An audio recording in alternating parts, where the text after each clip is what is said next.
Halo semua, nama saya Alex Suryakaban, NIM 119420030, Prodi Rekayasa Hutan. Nama saya Dina Putri Rahab dengan NIM 119420040.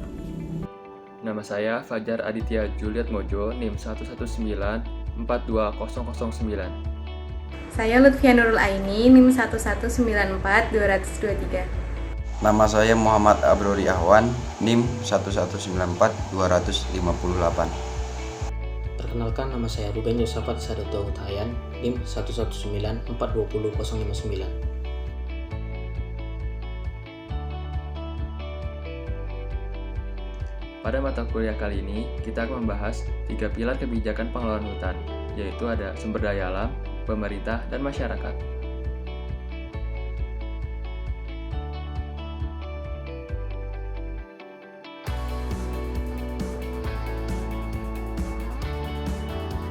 Sumber daya alam dan pengelolaan. Sumber daya alam adalah sumber daya yang telah disediakan oleh alam. Sumber daya alam terbagi menjadi 3, yaitu sumber daya alam yang berdasarkan jenisnya, sumber daya alam berdasarkan sifat pemeliharaan, dan sumber daya alam berdasarkan penggunaannya.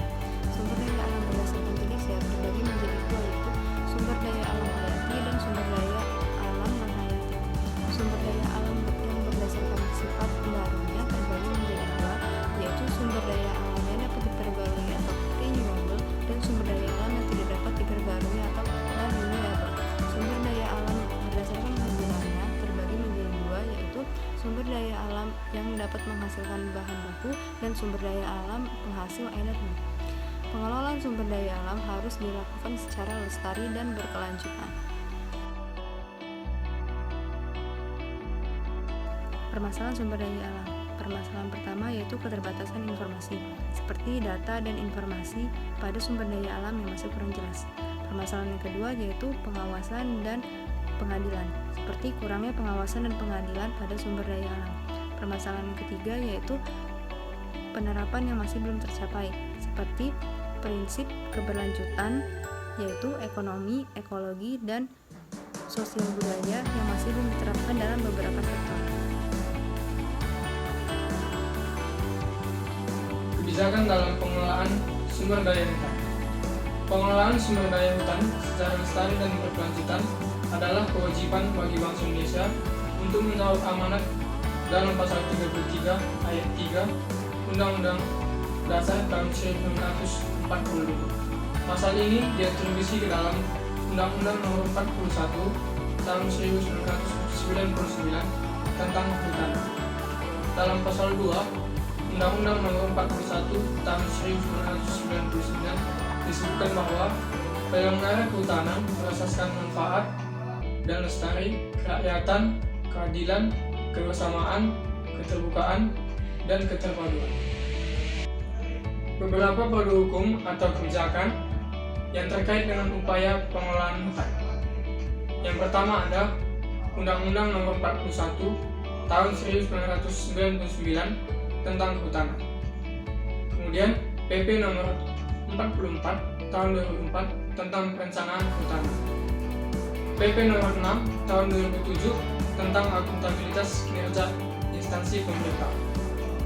PP Nomor 38 tahun 2007 tentang tata hutan dan penyusunan pengelolaan hutan serta pemanfaatan hutan.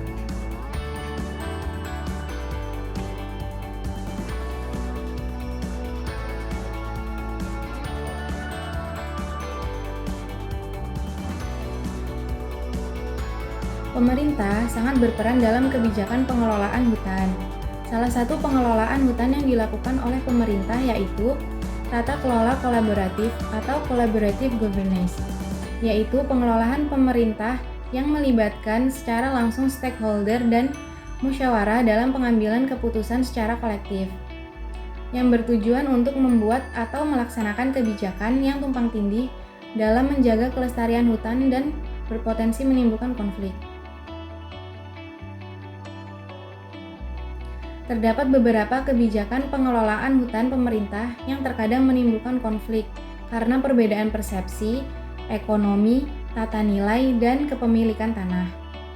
Penanggulangan kasus atau konflik yang terjadi pada perhutani dapat diatasi dengan cara yaitu sosialisasi pengelolaan SDH bersama masyarakat, penyuluhan dan pelatihan keterampilan, PLDT atau pemanfaatan lahan di bawah tegakan, dan pemberian bantuan.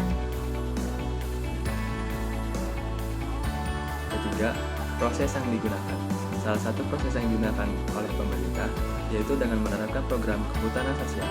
Kehutanan sosial adalah program yang mengikutsertakan masyarakat dalam pengelolaan hutan untuk tujuan mensejahterakan rakyat, tetapi tetap menjunjung tinggi nilai konservasi dan kelestarian hutan.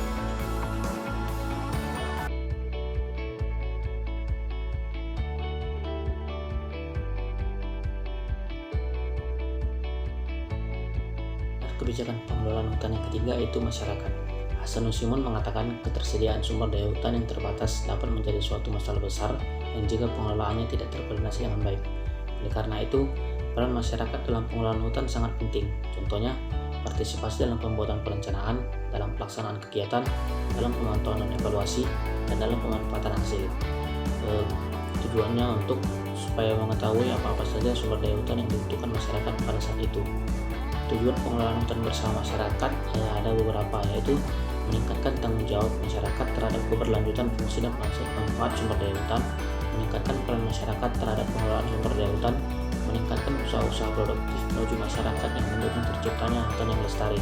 Gunanya untuk supaya masyarakat mempunyai rasa memiliki terhadap hutan dan tetap menjaga kelestarian hutan tersebut. Yang keempat, sebagai resolusi konflik pengelolaan sumber daya hutan, yaitu menghindari konflik antara masyarakat setempat dengan pemerintah mengenai sumber daya hutan.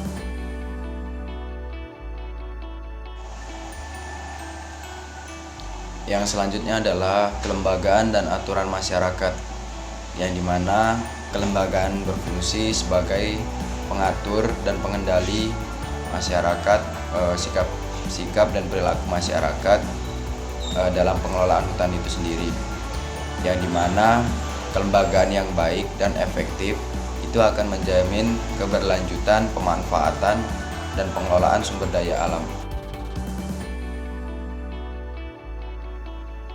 Selanjutnya yang ketiga yaitu sistem penguasaan sumber daya hutan. Dalam pasal 33 ayat 3 UUD 1945 dikatakan bahwa kekayaan alam yang terkandung di bumi sepenuhnya dikuasai oleh negara. Namun, negara harus mempergunakannya dengan sebaik-baiknya untuk kemakmuran rakyat. Demi fungsi produktivitasnya tercapai, yaitu memproduksi hasil hutan, terutama bagi masyarakat adat yang ada di sekitar hutan.